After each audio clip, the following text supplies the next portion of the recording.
Recording started.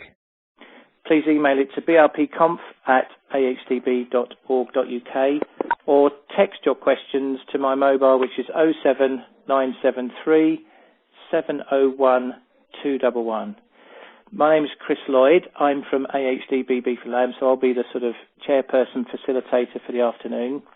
Our speaker this afternoon is Debby Brown, who has worked with us for a number of years on beef-related topics. She's an independent beef nutritionist, and that's the topic she's really going to focus on this afternoon. With a veterinary background, Deb, I guess you would say. Yeah. Just while we're waiting for, we'll kick off at 1:30. I hope everybody's enjoying the sunshine and we've had a nice dry week. So sometimes that does, as with any events, does sometimes affect the attendance, but we'll kick off at 1:30. We'll remind people of this during the course of the call, but we also have some webinars coming up on the 14th of October, again with Debby Brown. We will be talking about a similar subject, going through some presentation slides and looking at the feeding of suckler cows and the cost elements to that. So you'll be able to sort of log back into that for some more detail on the 14th of October if you wish to. And on the 21st of October, we have a feeding, the growing and finishing cattle webinar, again with Debby.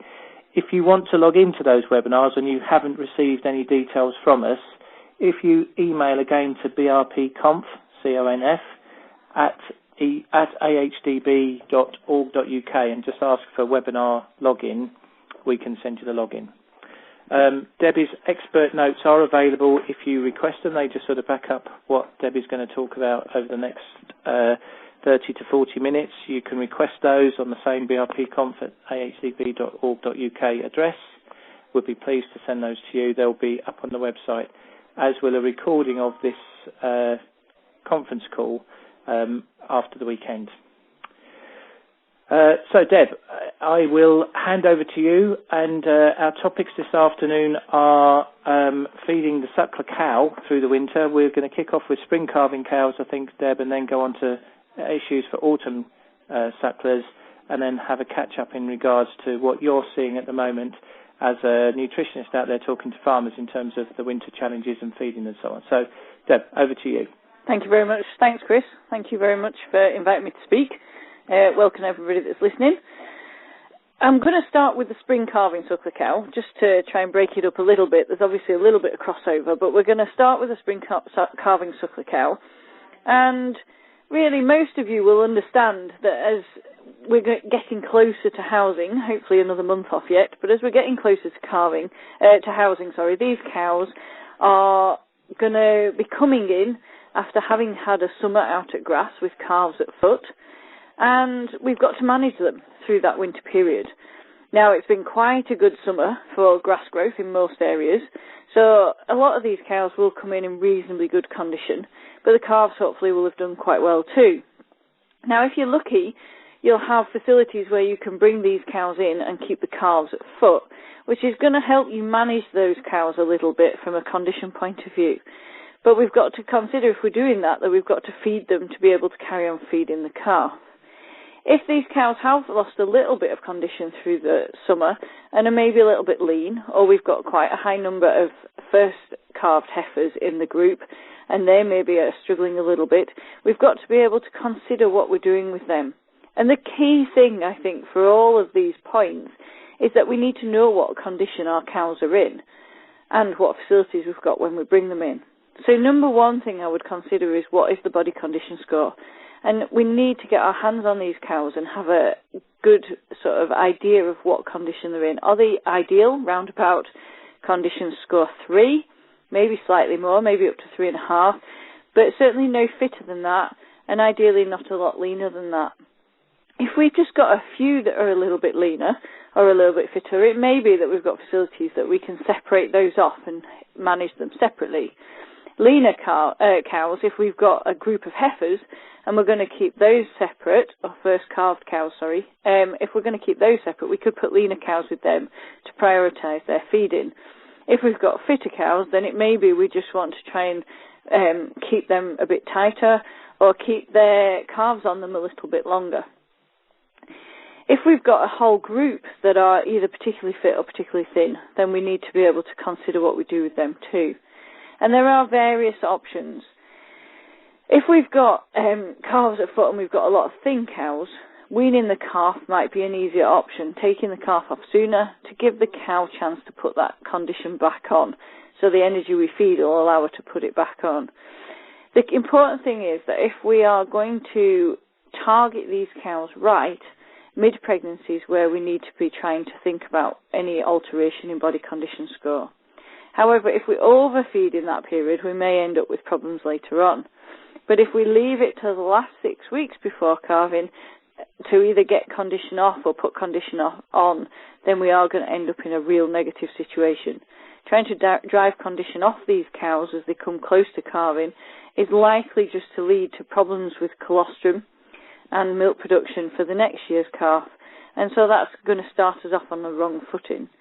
If these cows are lean and we try and put condition on as we get to that point, then we're going to end up with bigger calves instead, and again that's going to cause calving difficulties and problems going forward with fertility. So as I said, it's worth handling these cattle. It's quite likely that it's worth handling them now, because if we handle them now and we have got lean cows, we've got a chance to start maybe creep feeding the calves, which means when they come in they get less of a shock if we have to wean them.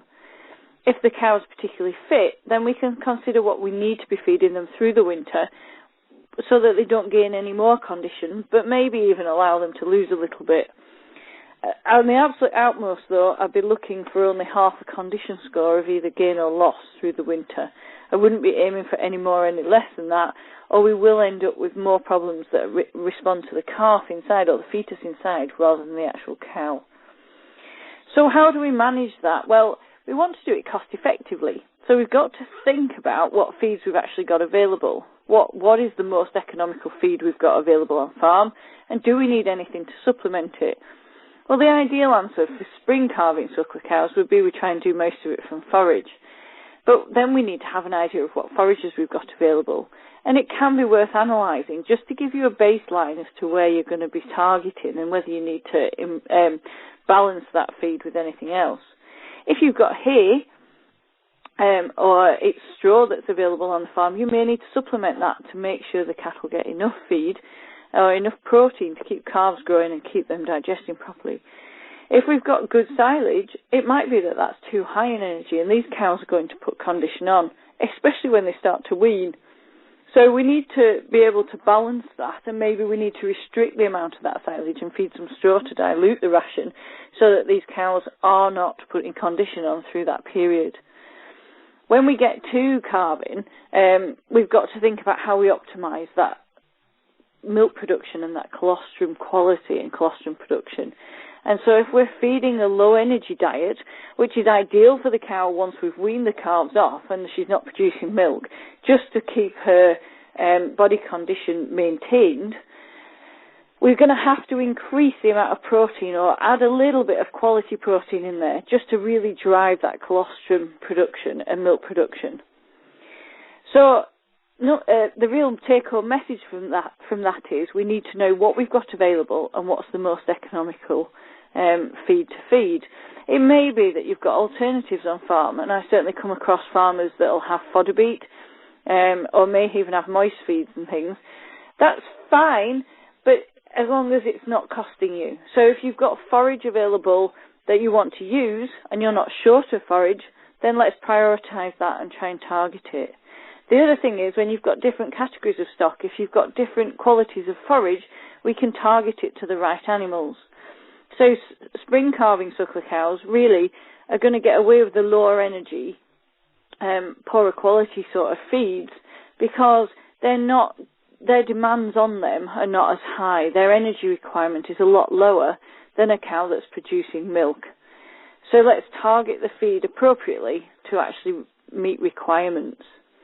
If I just look at that, just so that you can have a vague idea of what you're looking for, you need to have an idea of your body weight of your cattle.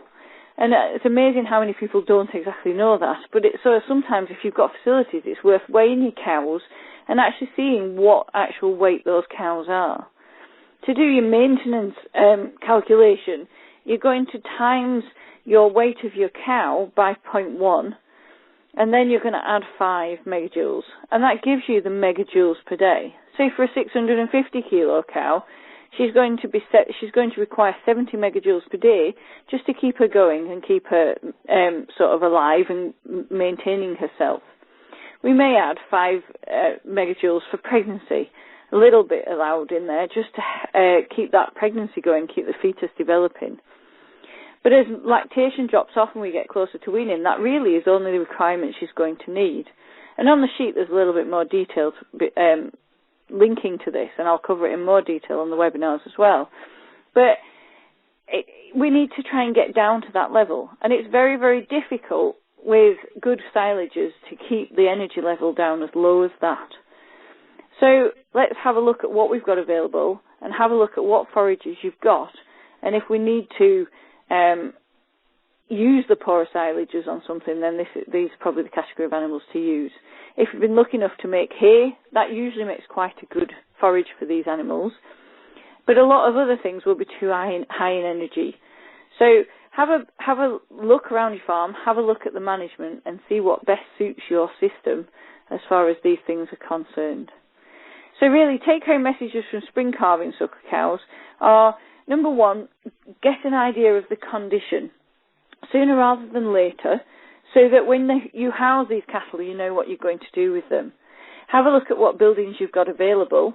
So if they can come in as one group and they're quite tight, and calving intervals been tight and the calves are all a similar size, then you probably get away with pretty much leaving them as one group. But if you've got a lot of first calving animals that are still needing to grow, or a few lean animals, maybe you want to look at separating them off. Maybe that you want to wean the calves earlier from them. It may be you don't have facilities to house the cows and the calves together, in which case, are we preparing those calves for coming off the cow? Are we creep feeding now, and then when they come in they don't get as much of a shock? The cows then, we just need to keep sustained really through the winter so that they don't lose or gain too much condition.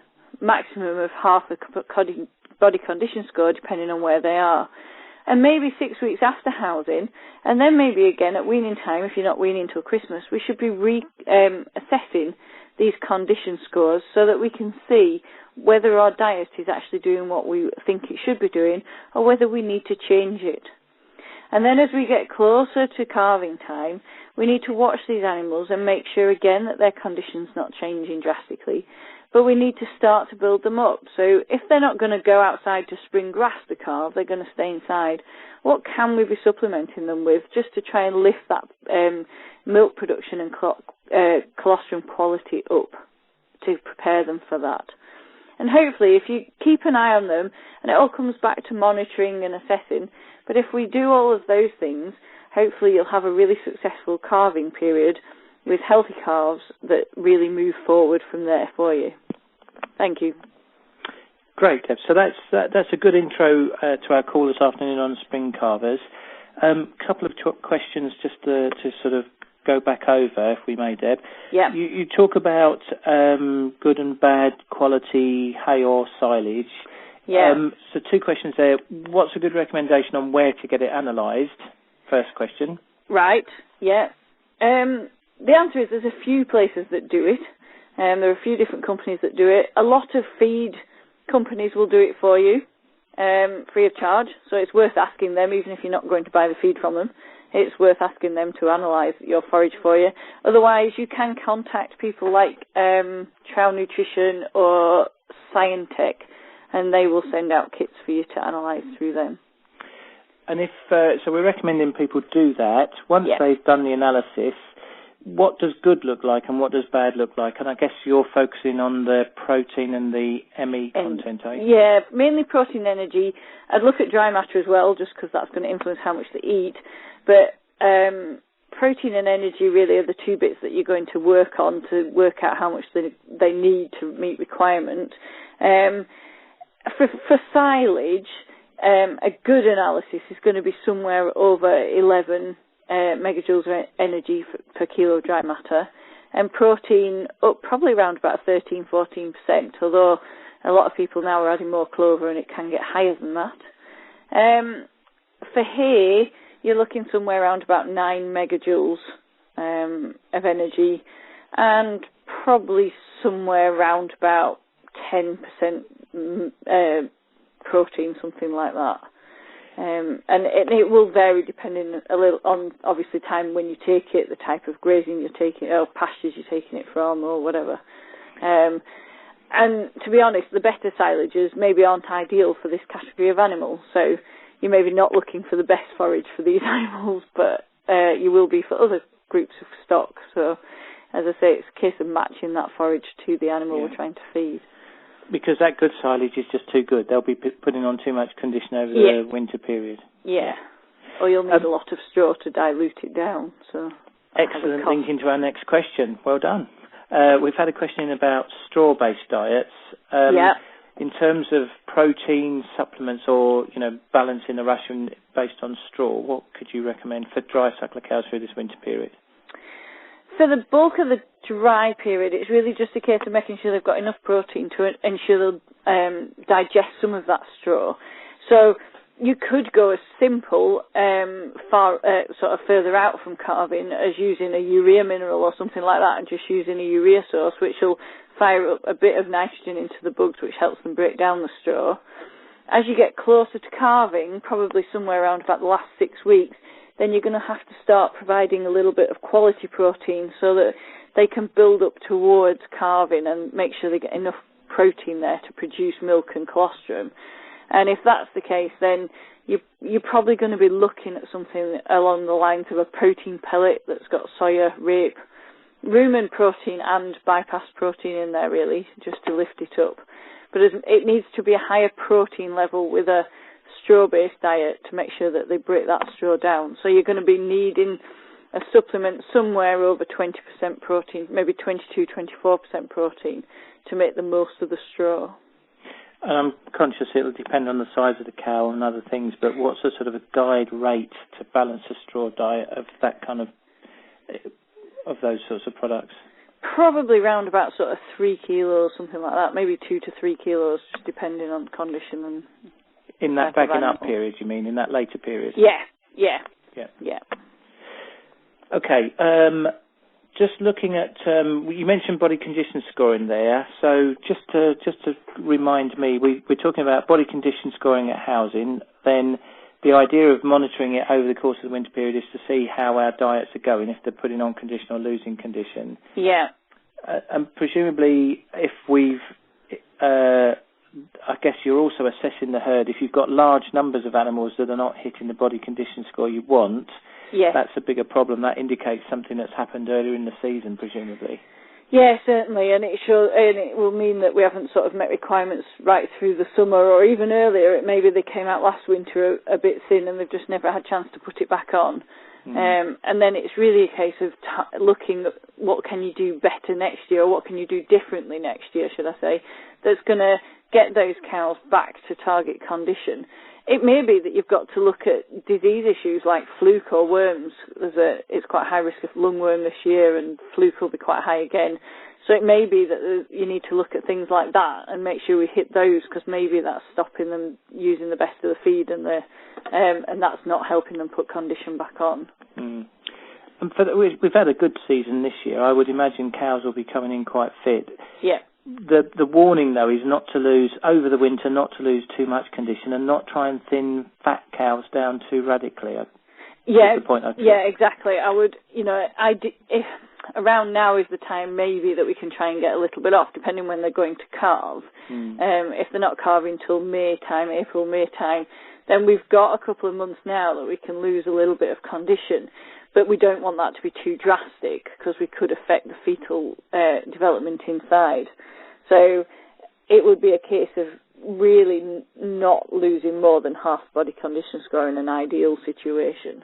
And not really, there's no point panicking or trying to be too drastic. If your cows are overfit in that later period of pregnancy, don't do anything drastic. You're just going to have to manage that at calving time and try and sort of correct that through next season, perhaps with more tighter grazing control or management of the cows over the summer. Yeah, absolutely. If you try and do it at the last sort of last 6 weeks or so before calving, you're more likely to end up just with weaker calves, poorer colostrum quality and production.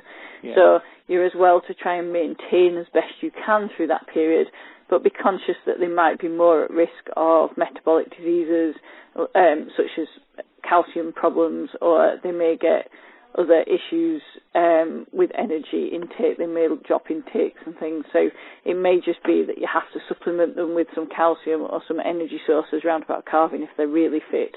But the majority of time, as long as you maintain them as close to the same condition as you can in that period, they will get away okay, and then you've got time to manage it next season.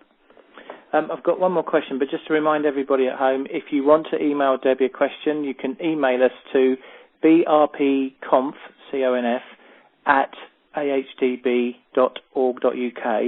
or you can text us to 07973 701 211, and I'll relay your questions to Debbie. Just a tactical point there. You mentioned in terms of potentially taking condition off fitter cows, you talked about sort of delaying weaning until Christmas. So I guess that's dependent on buildings and infrastructure, but I wasn't aware that was a sort of a practice that people could use with at housing time. Normally, I just sort of think housing, weaning, that's it. Yeah, I mean, there's quite a few people now that are starting to keep the calves on a little bit longer, especially if they've gone for breeds of cows that are maybe more designed to produce milk more efficiently, so they're more to do it off forage, and then it works out sort of better to leave the calves on. A lot of people don't have the facilities to do that, though, and space becomes an issue, and then it's a case of managing and how do you creep before you wean then at Christmas and things. But if you've got those facilities, it is an option if your cows are fit to at least keep them, calves taking a little bit more off them, and it might just help them ease back a little bit on condition without having to hold feed back. So it is another option, and it probably benefits the calves after through the housing period as well, because it's less stress on them. But a general rule, how close would you go to calving before you wean the calves? I would always ensure calves are off at probably at least sort of 8 weeks before calving. If we get much closer than that, you could have a negative impact on colostrum production for the next calf. Good.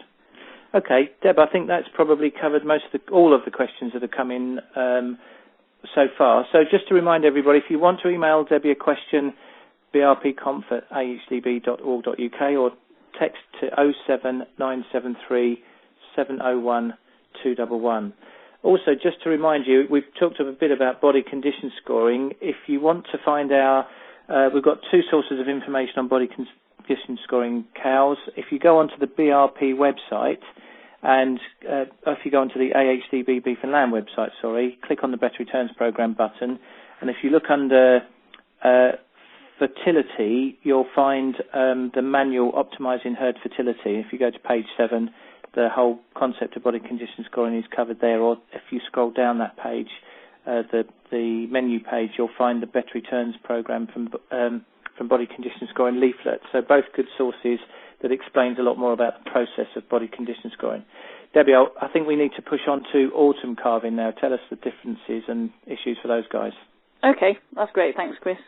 Okay, so autumn calving, obviously by now most autumn calving herds will at least have started calving, if not well through, and the good grass growth seen this autumn hopefully should have benefited both cows and calves. Cows should have calved down with plenty of milk, which gives those calves a really good start. One of the biggest issues with autumn calving cows is that they tend to gain condition through the summer. So by calving period, they tend naturally to be in bigger condition score, a higher condition score than spring calving cows that have been in over the winter. And that can have a negative and can cause problems in itself. The biggest issue with that is as these cows then calve, they're then getting into the winter where grass quality might be dropping off, although the growth is good, and they may start to lose a little bit of condition once they start getting to peak milk production, and we're expecting them to then get back in calf.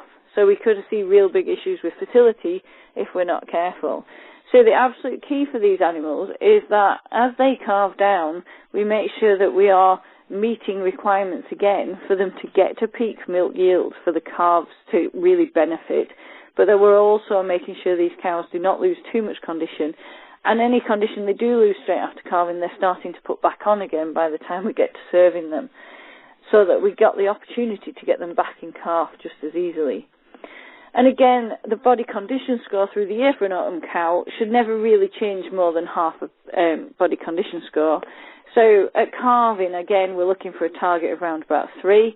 They may drop off a little bit after calving, but ideally they'll be back to 3 by service time. So again, it's really crucial that we're body condition scoring these animals, because it might depend whether we need to help them through calving period or shortly after calving period with extra supplementation of feed. The other thing to bear in mind with autumn calving cows is if they're outside and under a little bit of stress, but the grass is growing and it's lush, there is a higher risk of magnesium deficiency, so we may need to be out there supplementing for magnesium just to make sure that these cows stay the right way up and have got the capabilities of producing milk for the calves. Again, once we house these animals, we've got to keep them going. We're aiming that they'll be back in calf, or that we're getting them back in calf through that winter period. They've also got a calf at foot, and we've got to try and meet that. And how do we do that cost effectively without feeding a lot of concentrate? Ideally, again, the good quality forages are going to be the easiest, most cost effective answer. And this is where your really good quality silages will benefit, as long as you've got facilities to feed it and you can manage that well enough. So really, this is where the high energy and higher protein silages are going to gain in this system, rather than your hay and your straw systems. And that's going to meet, most of the time, will meet requirements for maintenance, reproduction and milk production. It will depend on every farm, and every farm will be different, but worth looking at that, and have you got enough forage of a good enough quality to manage these animals? If not, or if the forage hasn't come out good quality and it needs some extra help, we need to look at where we can give these animals other alternatives from an energy point of view. And there are various options out there, including fodder beet, moist feeds. You could be looking at cereals, could be looking at different blends or compounds that you purchase in, depending on your farm and depending what fits with your system. Ideally, you'll use as little of these as possible to make it most cost effective, but on some systems there'll be no choice, you have to look for something. So the key is to look out there and look what is the best value, but we need to bring that back to a dry matter and an energy and protein. Just because it's cheaper per tonne doesn't mean that it's cheaper on return. So it may be that fodder beet looks a good buy, but if it's a little bit more expensive on a dry matter basis, other things might fit in better. Or if you need a bit more protein, maybe a different moist feed or something might fit. But every farm will be very dependent on its own system, and really you need to get somebody to have a look at it with you and have a chat through with it and work out what animals you've got, what condition are they in, and what is the best answer. If you're really struggling, and maybe the cows are a little bit lean, then creep feeding the calf is probably the more efficient way of doing it, because calves will convert anything you feed into growth, whereas a cow's got to meet her maintenance requirement and get back in calf and produce milk first before she then puts it back, condition back on. So if we take out the need for that extra help and take out a little bit of the extra demand for milk production and creep feed the calves instead, that's going to allow us to target the animal that's going to give us better return. So if we're doing that, we need to really target the calf properly and make sure we give them a good energy and protein source to optimise growth, but also really make it palatable so that they eat that feed well. And that will take the demand off the cow a little bit. And so if we are struggling, that may be another way of looking at it. Again, the calculations are pretty much the same. If we're looking for autumn cow requirements, we've got to work out the maintenance of those cows again, but this time we've also got to consider the requirement for milk production. And a litre of milk takes about 5 megajoules of energy. So for a 13-litre production, we're looking at an extra 65 megajoules per day. So our total requirement could be anywhere up to 140 megajoules per day. If that's the case, then that's a lot more energy. That's double what she's needing as a spring calved cow that's weaned so she's dry. So how do we meet that requirement? Well, as I said, look for your foragers. Have you got good enough foragers available?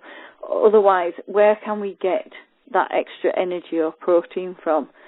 There are various options, as I've already said, so we need to just balance and work out what fits best in your situation.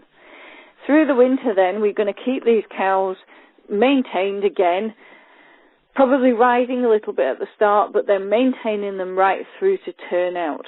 We don't want to spend too much by making these animals put condition on through the winter, but maintaining them will just keep them ideally where they want to be. And then when we turn out in the spring, they're going to go out to better grass, and obviously they'll take away then. And that can put a negative on for them coming back in fit next autumn. So again, the take-home messages really are, have a good look at your cows and your calves, see how they're doing, do a body condition score on them, monitor them closely for the next sort of 6 weeks while they're getting to peak yield but also getting towards service period again, and then work out what have you got to feed, and do you need to be out there looking for something else, and if you do, what is going to fit best with your system, what practically can you manage to feed so that all cattle get access to it properly, and what is the most cost-effective way of doing it. There you done, Deb. Is that all right? Yeah, no, that's good. I suppose just picking up a point there, I'm sorry to bang on about this body condition scoring, but what you're really advising, and obviously practicalities prevail, but to that process of body condition scoring at those key times is to body condition score everything and keep a record of each of those cows' individual body condition scores so that you're monitoring the whole herd and individuals at the same time. Yeah, absolutely. Yeah. And making management decisions on that basis. Yeah. Yeah. Okay. Just to remind everybody to email your questions to brpconf at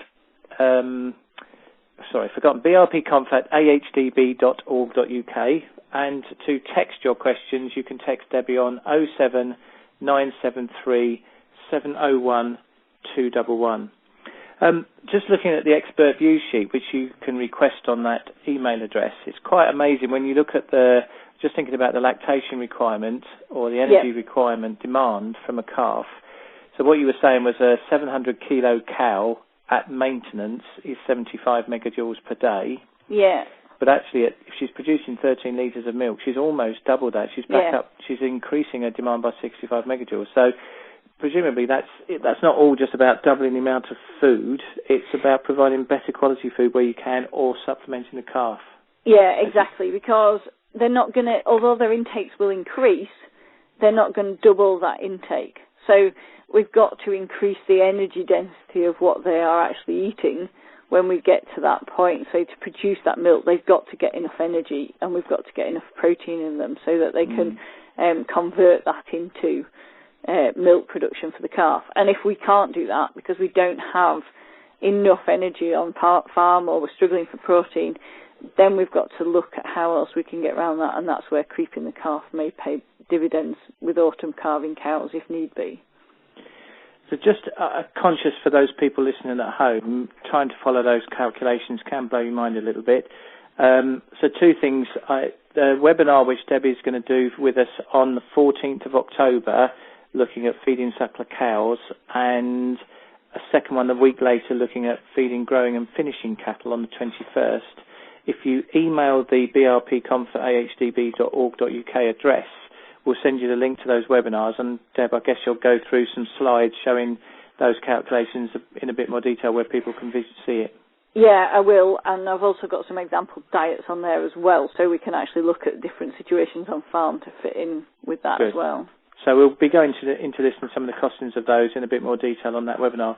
You can also go onto the Better Returns Programme site at AHDB Beef and Lamb, and if you go onto the feeding section, you'll see the Feeding Suckler Cows and Calves manual, which again just sort of provides some of that background detail in terms of energy requirements and so on. And we mentioned the silage quality, what good and bad looks like. If you go on to under the feeding section, if you scroll down to the bottom under the generic sort of grasslandy bits, you'll find making better grass silage, where again we give you a sort of a few pointers, in terms of hopefully making better silage, but also what analysis would look like and how to interpret those. Deb, we've had a question in about supplementation, mineral supplementation. Now, I know we've had discussions about this in the past, and you could probably give me a thesis on the topic. Yeah. But can we just sort of touch on a few of the basics in terms of mineral supplementation of cows over winter? Yeah, no problem. The main thing I think really is just to know what the basic requirements are and then when demand might increase. So if I look at spring calving cows, really their increase in demand is going to be the end of the winter when they're getting close to calving. And that last 6 weeks, we need to be really looking at what we're trying to get into them. From a trace mineral point of view, we're going to be looking at iodine, selenium, vitamin E and cobalt. And all of these will have a real influence on calf vitality and immune system round about calving. So we need to optimise them. But each farm will be different. So each farm's, I suppose, deficiencies or lack of minerals will be very, very different from one farm to another. Now, some areas are very similar, but again, we should look at it. So really we need to know the status of our animals. So that might be that we blood sample half a dozen cows as they get through into mid-pregnancy or, say, 8 to 10 weeks out from calving so that we can get an idea of what their actual status is. That's all fine. There are some minerals that show up well on blood and some don't show quite so well on blood. If we're looking at copper, if copper happens to be an issue, then it's actually better done on liver, but it's not quite so straightforward a procedure. So a blood sample will give an indication, but it won't be the be-all and end-all. The other thing is that sometimes it's worth actually doing a forage analysis for minerals because that tells you what the baseline nutrition that's going in and the mineral availability from the forage will be. So there are various things to look at from a farm point of view, but then we've got to bear in mind what the cattle are needing and where they're at. The other thing that we shouldn't forget, we always talk about trace minerals, but we should remember the macro minerals. So we should remember our calcium and magnesium balance and phosphorus and sodium as well. As we get close to calving, we might feed a little bit more magnesium because that encourages the calcium balance to be better in a dry cow that's coming up to calve. But once a cow's calved, she needs a lot of calcium to really drive that milk production and help her get going. So that's something else we need to be looking at.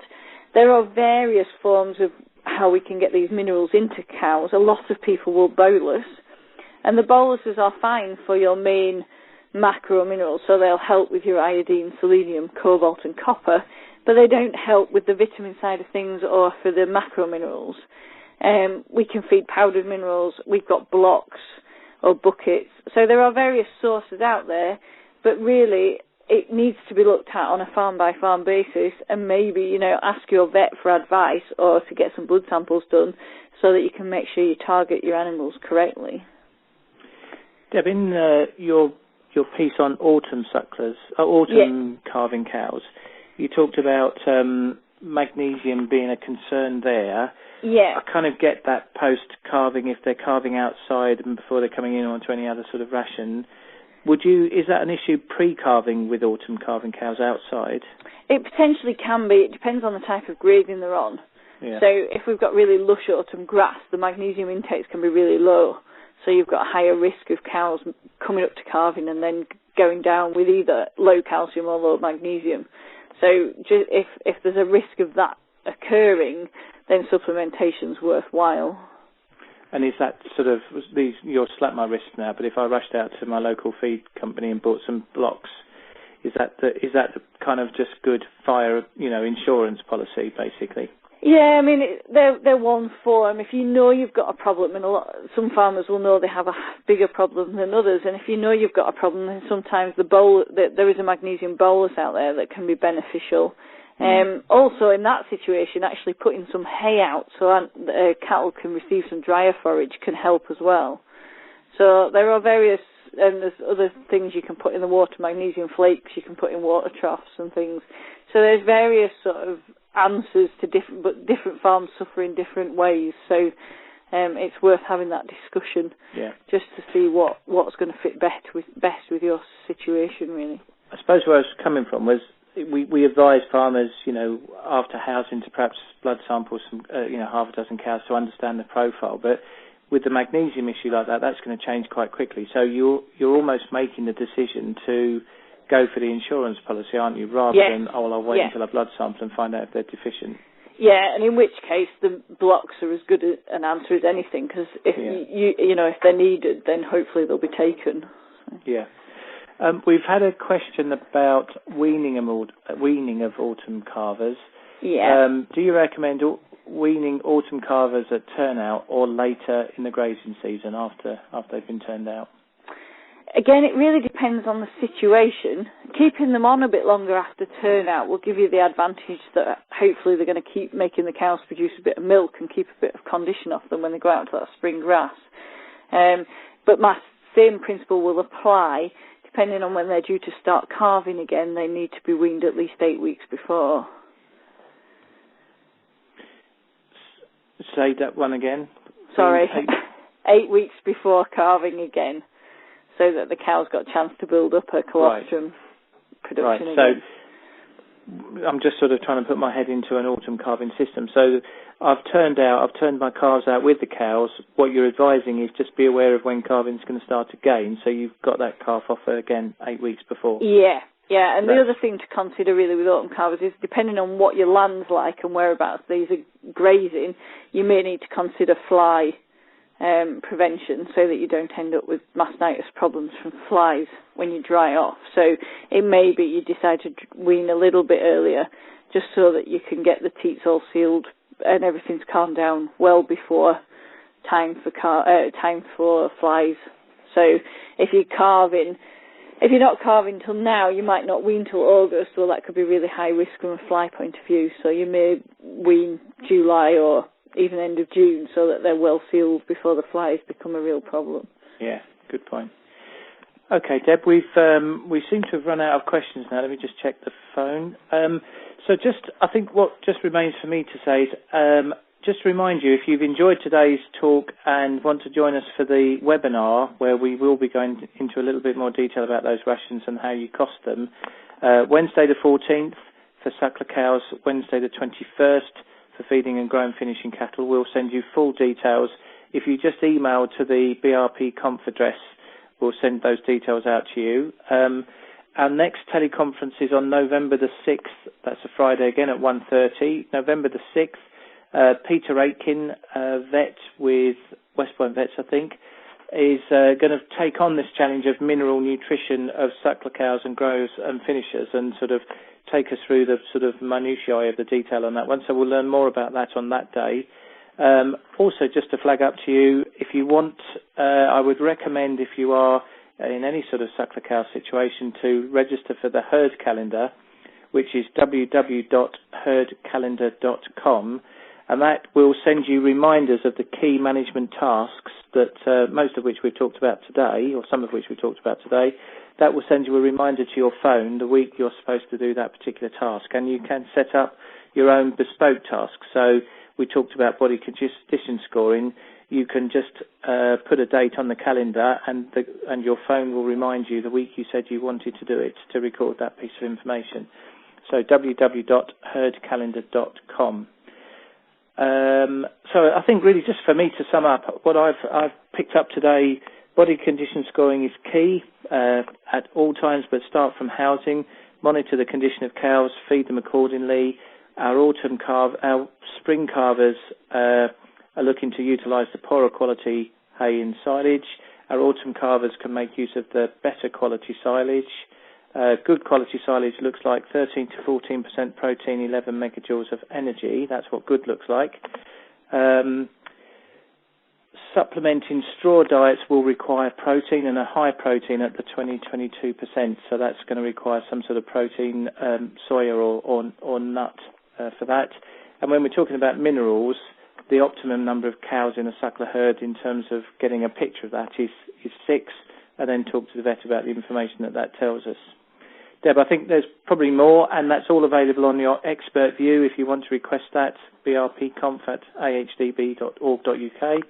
And as I say, if you want to follow up some of the points that Debbie's covered, you can follow those through our BRP publications on the AHDB Beef and Lamb website. Deb, thank you very much indeed. I hope everyone's enjoyed the call. Probably itching to get out there into the sunshine and do some outdoor jobs now. So thank you very much, everybody, for your attention. And we look forward to either you joining us on the webinar on the 14th and 21st or on the 6th of November for our next conference call. Thank you very much. Thank you.